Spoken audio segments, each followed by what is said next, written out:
అవధానం అనేటువంటి ప్రక్రియలో మనకు అష్టవధానం, శతవధానం, సహస్రావధానం అనే 3 ప్రక్రియలు అనేటువంటివి ఉంటాయి. ఇన్ని 3 రకాలుగా ఉంటాయి.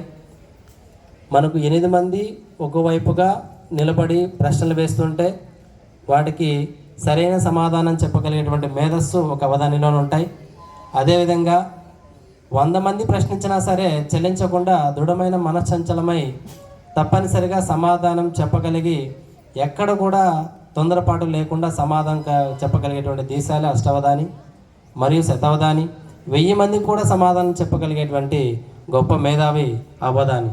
అవధానం అంటే కేవలం ఏకాగ్రత ఒకటే కాదు, సమయస్ఫూర్తి, నిశ్చలత కలిగి ఉండి దృఢమైన మనసుతో సరైన సమాధానం సమయానుకూలంగా తెలియజేసేటువంటి విధానమే అష్టవధానం. పేరు చార్మి, నేను 9వ తరగతి చదువుతున్నాను. నా పాత్ర పేరు పురాణ పట్టణం. అందరికీ నమస్కారం. నా పేరు భవ్యశ్రీ, నా పాత్ర వర్ణన. అందరికీ నమస్కారం. నా పేరు శివచరణ్, నా పాత్ర పేరు అప్రస్తుత ప్రసంగం. అందరికీ శుభోదయం. నా పేరు దేవి, నా పాత్ర పేరు ఆసు. అందరికీ శుభోదయం. నా పేరు శ్యామన్, నా పాత్ర పేరు అవధాని. అందరికీ శుభోదయం. నా పేరు ఆదిత్య, నా పాత్ర పేరు నిషిద్ధాక్షరి. అందరికీ నమస్కారం. నా పేరు ప్రదీప్, నా పాత్ర సమస్యాపూర్ణం. ధన్యవాదాలు. అందరికీ నమస్కారం. నా పేరు హర్షిత్, నా పాత్ర వ్యస్తాక్షరి. అందరికీ నమస్కారం. నా పేరు మనోహర్, నా పాత్ర పేరు దత్తపది.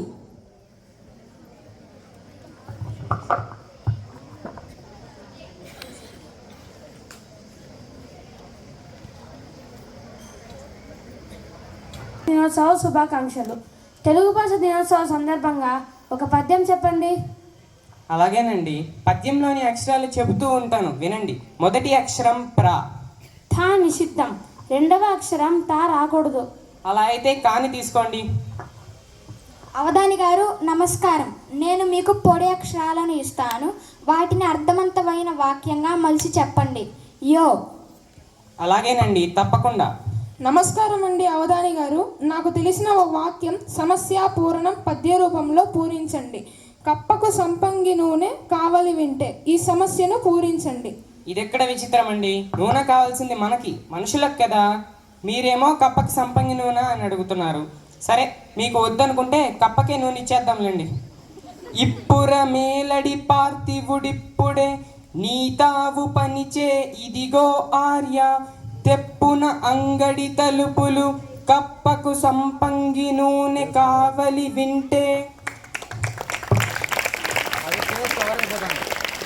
అవధాని గారు, కప్పకు నూనె ఇవ్వమంటే మీరు తాళం కప్పకు ఇచ్చారా? ధన్యవాదాలండి. అవధాని గారు వ్యస్తాక్షరిలో మరొక అక్షరం దో. అలాగే, ఇదిగో నిషిద్ధాక్షరి. అవధాని గారు, నేను చెప్పబోయే తదుపరి అక్షరం తా నిషిద్ధం. మరైతే రాని రమ్మందం. రా అనే అక్షరం రాసుకోండి. ప్రబంధాలలో అష్టదశ వర్ణాలు ఉంటాయి, కానీ మాకు 18 వద్దు. కానీ అందరికీ ఇష్టమైన, మరీ ఎక్కువగా చిన్నపిల్లలకు పరమ ప్రీతిని కలిగించే వెన్నెల గురించి పద్యం రూపంలో వర్ణించగలరా? దానికేం భాగ్యం, తప్పకుండా. ఉత్పలమాల పద్యం మొదలుతాను, అందుకోండి.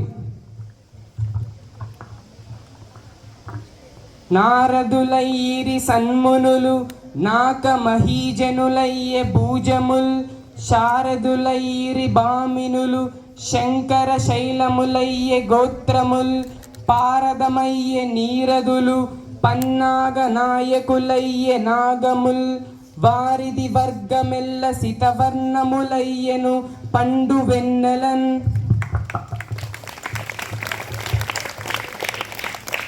అవధాని గారు, మీరు చెప్పబోయే పద్యంలో శ అనే అక్షరం నిషేధించబడాలి.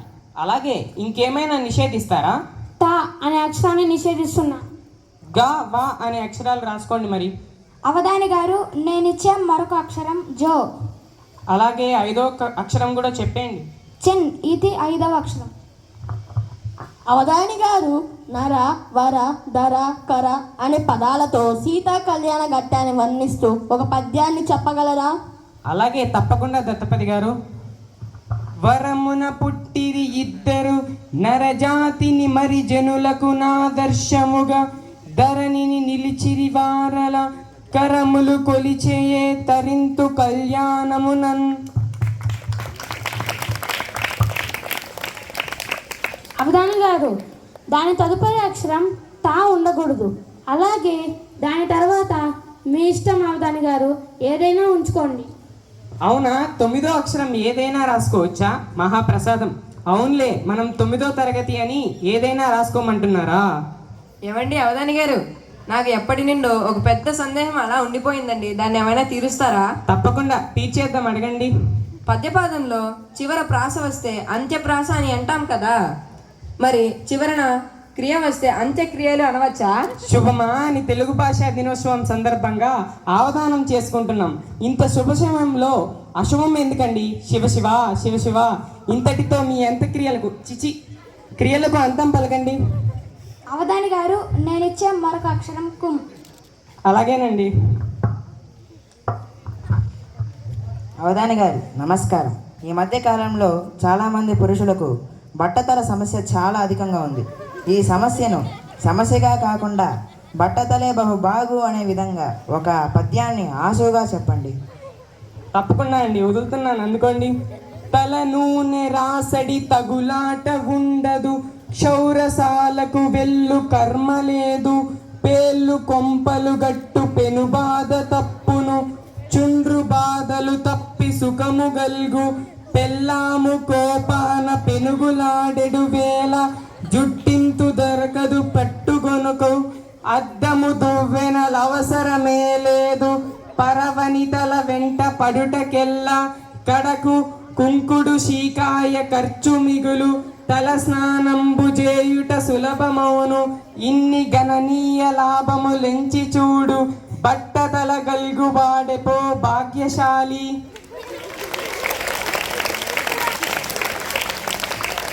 అవధాని గారు, ఈ పద్యం ఎక్కడో చదివినట్టే ఉంది, కానీ ఎక్కడ చదివానో గుర్తు రావడం లేదు. మీరేమైనా చెప్తారా? నారాయణ లక్ష్మీపతి, నారాయణ వాసుదేవ, నందకుమార, నారాయణ నిన్ను నమ్మితే, నారాయణ నన్ను బ్రోవ, నగధర కృష్ణ. ఈ పద్యం కృష్ణ శతకంలోనిది. ఈ పద్యం రాసిన కవి నరసింహ కవి గారు. అవధాని గారు, దాని తదుపరి 2 అక్షరాలు కూడా మీ ఇష్టం. అలాగే దాని తదుపరి అక్షరంలో నీ ఉండాలి. ని. ఇప్పటి వరకు పద్యపాదం ప్రకరణ దిగువన యతియై ని. అవధాని గారు, నేను వాటితో పాటు టా అనే అక్షరాన్ని కూడా నిషేధిస్తున్నా. అలా అయితే కా రాసుకోండి. దాని తదుపరి అక్షరం మీ ఇష్టం అవధాని గారు, ఏదైనా ఉంచుకోండి. రం రాసుకోండి. మా అనే అక్షరాన్ని నిషిద్ధం. బై అనే అక్షరం రాసుకోండి. అలాగే దాని తర్వాత శ్రీ అనే అక్షరం ఉండాలి. ఇంకా మా అనే అక్షరం నిషేధించబడాలి. మరైతే శ్రీ ప్రా అనే అక్షరాలు రాసుకోండి. పా నిషిద్ధం. దా రాసుకోండి. అవధాని గారు, నేను మీకు ఇచ్చే తదుపరి 2 అక్షరాలు దం బు. అవధాని గారు, నాకు మళ్ళీ ఒక సందేహం వచ్చి మెదడును తినేస్తుందండి, అడగమంటారా? మీకు ఎప్పుడండి సందేహాలు రాకుండా ఉన్నాయి, అడగండి. ఆడవాళ్ళు చిన్నపిల్లలప్పుడు 2 జడలు, పెళ్ళయ్యాక 1 జడ వేసుకుంటారు. మరి ఇప్పుడేమో జడలు వేసుకోవడమే మానేశారు. కారణం ఏమై ఉంటుందో చెప్పండి. ఆడవాళ్ళు చిన్నప్పుడేమో అమ్మా నాన్న మాట వింటారు కాబట్టి 2 జడలు వేసుకునేవాళ్ళు. పెళ్ళయ్యాక భర్త మాట వింటారు కాబట్టి 1 జడ వేసుకుంటారు. ఇప్పుడేమో ఎవరి మాట వినట్లేదు కాబట్టి అసలు జడే వేసుకోవట్లేదు. అవధాని గారు, ప్రతి మనిషి రోజు ప్రారంభమయ్యేది కోడి కూతతోనే. అటువంటి కోడి కూతను అందంగా ఆకర్షణీయంగా వర్ణిస్తూ ఒక పద్యం చెప్పగలరా? తొలి కోడి కనువిచ్చి నిలిచి మై పెంచి, జల జల రెక్కలు సడలించి, నీల్గి గ్రక్కున కాలార్చి, కంఠంబు విచ్చి, ముక్కున నీకలు సక్కొల్పి, కడుపు నెక్కించి మెడసాచి, నిక్కి మింజూచి, కొక్కరొక్కో అని కూయకమున్నా. అవధాని గారు, నేను రా అనే అక్షరాన్ని కూడా నిషేధిస్తున్నాను. అలా అయితే మా రాసుకోండి. దాని తదుపరి అక్షరం గా నిషిద్ధం. ఈ రాయండి అలా అయితే. దాని తరువాత నీ ఉండాలి, ఇంకా సా అనే అక్షరం ఉండకూడదు. సరే మరి నీ మా రాయండి. దాని తరువాత మీ ఇష్టం అవధాని గారు ఏవైనా ఉంచుకోండి, ఇంకా లా అనే అక్షరాన్ని నిషేధించబడాలి. లా మా అనే అక్షరాలు రాసుకోండి మరి. అవధాని గారు పొడి అక్షరాలను ఇస్తున్నాను, పట్టుకోండి. జా రా.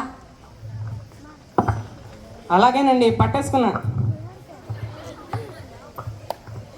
అవధాని గారు, ఈ పద్యం ఎక్కడో చదివాను, కానీ ఎక్కడ చదివానో ఎంత ఆలోచించినా గుర్తు రావడం లేదు. ఈ పద్యం ఎక్కడుందో చెప్పి పుణ్యం కట్టుకోండి.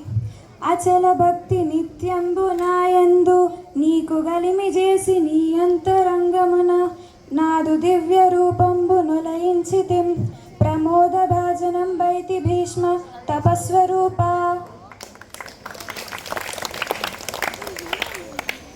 భీష్మ తపస్వరూప అన్నారంటే ఖచ్చితంగా మహాభారతంలో నుంచే ఈ పద్యం.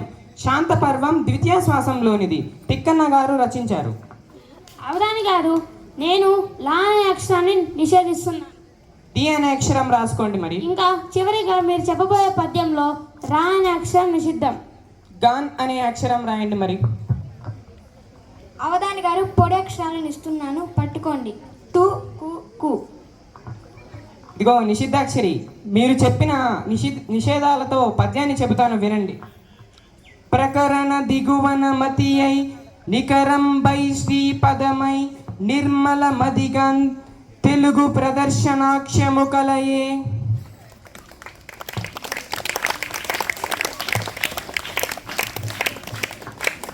ఇదిగో వ్యస్తాక్షరి, మీరిచ్చిన పొడి అక్షరాలను కలిపి వాక్యం చేశాను వినండి. కుంజర యోదంబు దోమ కుత్తుకు జొచ్చన్. ఇంకేమైనా ఉందా? అంతేనండి అవధాని గారు.